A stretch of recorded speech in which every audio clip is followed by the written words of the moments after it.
Assalamualaikum warahmatullahi wabarakatuh. Kami dari kelompok 6 akan mempresentasikan hasil diskusi kami mengenai pengkajian salah satu jenis daya matematis, yakni representasi matematis. Dengan anggota kelompok kami yang beranggotakan Dira Nurul Aini, Anissa Gina Mufidah, Nadia Angelina BR Ginting, dan Windy Astrid Melinda. Pada pengajian yang pertama, kami akan membahas mengenai pengertian representasi matematis. Menurut para ahli, representasi sendiri ialah yang pertama, menurut Muhammad 2017, kemampuan representasi matematis dapat membantu siswa dalam membangun konsep dan menyatakan ide-ide matematis serta memudahkan siswa dalam pengembangan kemampuan yang dimilikinya. Menurut Turus Effendi, dalam Hutagao 2013, dalam proses pembelajaran matematika yang bersifat abstrak, dibutuhkan suatu kemampuan representasi yang baik, sehingga matematika yang bersifat abstrak lebih mudah untuk dipahami. Lalu, menurut NCTM, dalam Armadan 2017, menyatakan bahwa representasi merupakan salah satu kunci keterampilan komunikasi matematis.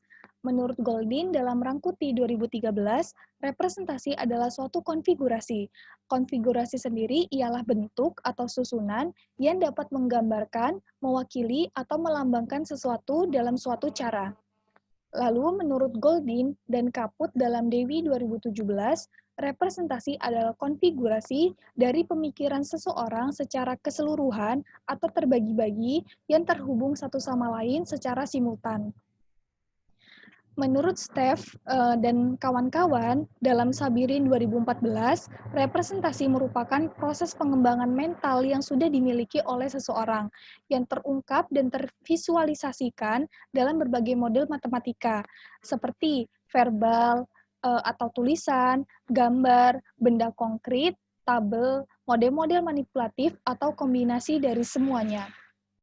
Nah, berdasarkan definisi-definisi menurut para ahli, representasi matematis ini dapat disimpulkan bahwa representasi adalah bentuk interpretasi pemikiran siswa terhadap suatu masalah yang digunakan sebagai alat bantu untuk menemukan solusi dari penyelesaian masalah tersebut. Nah, bentuk interpretasi siswa dapat berupa kata-kata atau verbal, tulisan, gambar, tabel, grafik, benda-benda konkret, simbol matematika, dan lain-lain. Nah, pada pengkajian kedua, kami akan membahas mengenai jenis-jenis representasi matematis. Nah, jenis-jenis representasi matematis menurut para ahli, kami membagi menjadi 5 bagian. Yang pertama, menurut Goldin dan Steghold dalam Shafri 2017, jenis representasi matematis ini dibagi menjadi dua, yakni representasi internal dan representasi eksternal. Nah, representasi internal itu tidak dapat dilihat secara kasat mata, hanya bisa dipertanyakan pada individu-individu yang bersangkutan. Nah, secara dapat dikatakan dengan kata lain ini, representasi internal itu terjadi di dalam individu-individu itu sendiri. Lalu, representasi eksternal ini menunjukkan wujud secara fisik dari suatu ide matematis. Nah, representasi eksternal itu meliputi tiga bagian, yakni yang pertama, representasi verbal atau secara tertulis, representasi visual, ini secara piktorial dan skematik. Nah, secara piktorial sendiri, yaitu menampilkan secara visual dari objek yang dijelaskan dalam soal cerita. Jadi menampilkan secara visual dari objek ya. Lalu yang kedua yakni representasi skematik, yaitu mendeskripsikan hubungan spasial, yaitu hubungan baik waktu maupun ruang dalam soal cerita. Yang ketiga yakni representasi simbolik. Lalu pada jenis jenis representasi matematis menurut para ahli yang kedua, yakni menurut Irene T. Miura dalam Shafri 2017, itu membagi menjadi dua jenis representasi matematis, yakni representasi instruksional dan representasi kognitif. Nah, representasi instruksional itu digunakan guru untuk membantu siswa memahami matematika misal definisi, contoh, dan model matematika. Nah, representasi kognitif yakni dikonstruksikan oleh siswa sendiri dalam rangka memahami konsep atau mencari solusi dari permasalahan matematika. Lalu yang ketiga, ini menurut Brunner dalam Suryowati 2015, representasi matematika itu dibagi menjadi tiga, yakni representasi enaktif dan representasi ikonik dan representasi simbolik. Nah, representasi enaktif sendiri ini adalah representasi sensori motor yang dibentuk melalui aksi atau gerakan. Contohnya seperti peserta didik itu menggunakan atau memanipulasi objek-objek secara langsung yang dapat dilihat oleh panca indera, seperti itu. Lalu yang kedua, representasi ikonik. Pada tahap ini, kegiatan siswa mulai menyangkut mental yang merupakan gambaran dari objek-objek.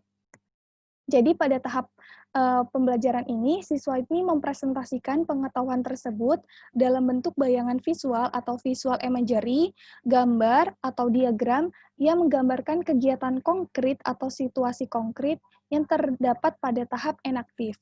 Lalu, representasi simbolik, pada tahap simbolik ini, pembelajaran direpresentasikan dalam bentuk simbol-simbol abstrak.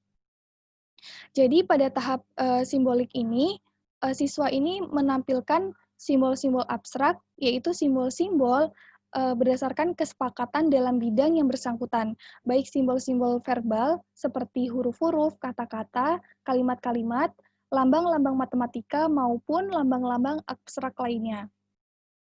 Lalu, pada pengkajian yang keempat, yakni jenis representasi matematis menurut Friedlander dan Tabach dalam Mustangin 2015.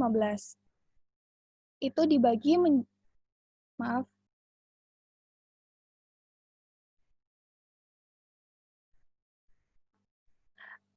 menurut Friedlander dan Tabach itu dibagi menjadi 4, yakni representasi verbal, representasi numerik, representasi grafis, dan representasi aljabar. Nah, menurut yang pertama, ini representasi verbal itu digunakan dalam menyatakan masalah di awal proses dan diperlukan untuk memberikan interpretasi akhir yang diperoleh dalam pemecahan masalah. Jadi, representasi verbal ini sangat berpengaruh ya pada penyelesaian masalah baik di awal maupun interpretasi penyelesaian masalah di akhir. Yang kedua, yakni representasi numerik, merupakan representasi yang diperkenalkan kepada siswa pada tahap awal belajar aljabar.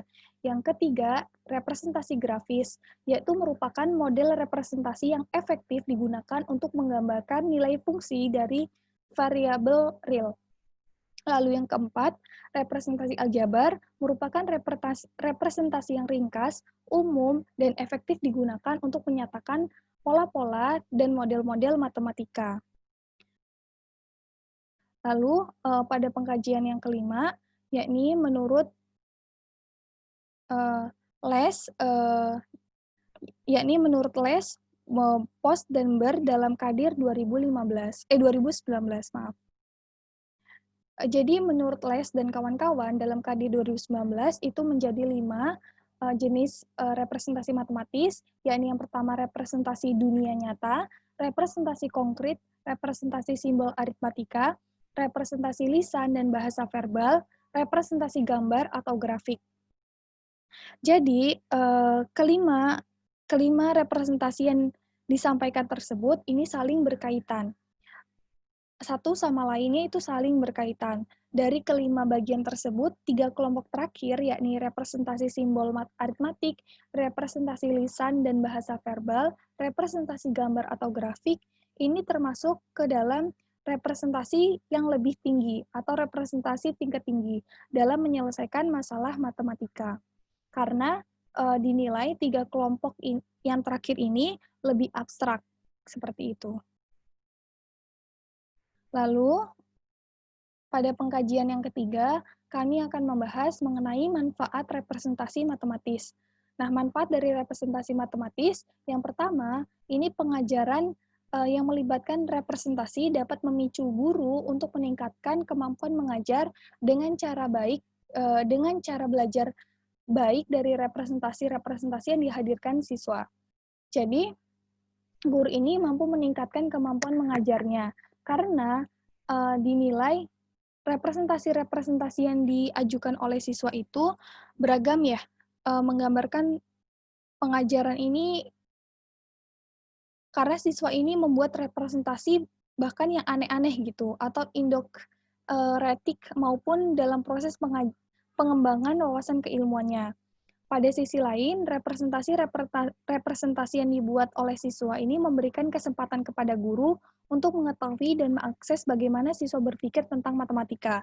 Sehingga karena guru ini mengenal bagaimana sih siswa ini berpikir tentang representasi matematis, sehingga guru ini mampu memilih model pembelajaran atau metode pembelajaran yang cocok untuk diajarkan kepada siswanya. Yang kedua, manfaatnya yakni meningkatkan pemahaman siswa. Nah, penggunaan representasi matematik dalam pembelajaran dapat membuat siswa lebih baik dalam pemahaman, penganalisisan cara penyelesaian, penyediaan fasilitas pemanipulasian, dan pembentukan mental image baru. Karena belajar matematika ini dapat diselesaikan menjadi dua bagian oleh siswa, yakni secara pikiran dia, secara internal atau secara dia berpikirnya di dalam otaknya, maupun secara eksternal, berupa penyajian dalam bentuk lisan, simbol-simbol tertulis, gambar-gambar, atau objek-objek fisik. Sehingga pemahaman siswa tentang matematika itu dapat lebih berkembang. Yang ketiga, yakni menjadikan representasi matematik sebagai alat konseptual. Nah, representasi dapat menjadi alat konseptual bagi siswa ketika siswa melakukan sesuatu sebagai hasil dari observasi representasinya untuk memperoleh informasi konsep dan pemahamannya. Sebagai contoh, ketika siswa ini hanya memandang suatu representasi grafik penyebaran 5 data akan menyatakan bahwa representasi tersebut seperti bukit atau gunung. Tetapi ketika siswa mengerti, dia akan dapat mengomentari sifat-sifat fungsi seperti maksimumnya atau minimumnya atau bahkan dapat membuat tabel dan melakukan aproksimasi nilai tengah dari fungsi tersebut. Seperti itu. Yang keempat, yakni meningkatkan kemampuan siswa dalam menghubungkan representasi matematik dengan koneksi sebagai alat penyelesaian masalah. Representasi menjadi komponen penting untuk ditekankan dalam proses pembelajaran matematika karena representasi selain menjadi salah satu kunci keterampilan komunikasi juga merupakan salah satu aspek proses dalam koneksi. Nah, pengoneksian sendiri itu terdapat dua tahapan, yakni koneksi pemodelan antara situasi masalah atau konsep matematikanya. Jadi ada koneksi permodelan dari masalah yang diajukan. Yang kedua, yakni tahap koneksi matematika antara dua representasi yang ekuivalen dan antar proses-prosesnya yang berkorespondensi dalam masing-masing representasi untuk menghasilkan solusi. Seperti itu. Lalu, yang kelima, yakni menghindarkan atau meminimalisir terjadinya miskonsepsi. Pada dasarnya, dalam pembelajaran matematika, siswa telah mengenal dan membuat representasi matematik. Namun, hafalan algoritma dan formalitas prosedur serta penggunaan intuisi ini seringkali memunculkan ketidakkonsistenan dalam diri siswa, sehingga dapat menjadi sumber kesulitan dalam menghadapi masalah matematik seperti terjadinya miskonsepsi dan pemakaian algoritma yang tidak sesuai. Sehingga representasi ini dapat meningkatkan pemahaman siswa atau peningkatan kemampuan pemahaman siswa terhadap matematika sehingga dapat menghindarkan atau meminimalisir terjadinya miskonsepsi seperti itu. Nah, pada pengkajian keempat, representasi matematis dalam pembelajaran matematika. Representasi menjadi landasan bagi siswa dalam memahami dan menggunakan konsep-konsep matematika.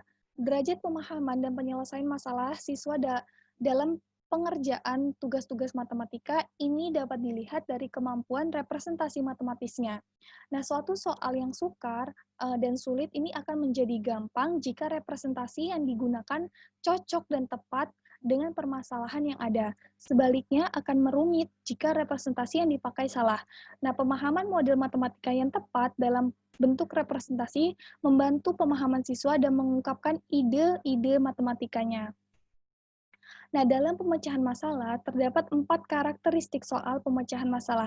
Yang pertama, minimal mempunyai 2 cara penyelesaian, lalu yang kedua, minimal mempunyai 2 pemecahan, yang ketiga, membutuhkan akal, penalaran, dan percobaan, yang keempat, cocok dengan kehidupan nyata dan minat siswa. Lalu, pada pengkajian kelima, kami akan membahas mengenai fungsi representasi matematis dalam pembelajaran matematika. Yang pertama, yakni representasi memberikan informasi kepada guru tentang bagaimana sih siswa ini berpikir mengenai konteks atau ide matematis.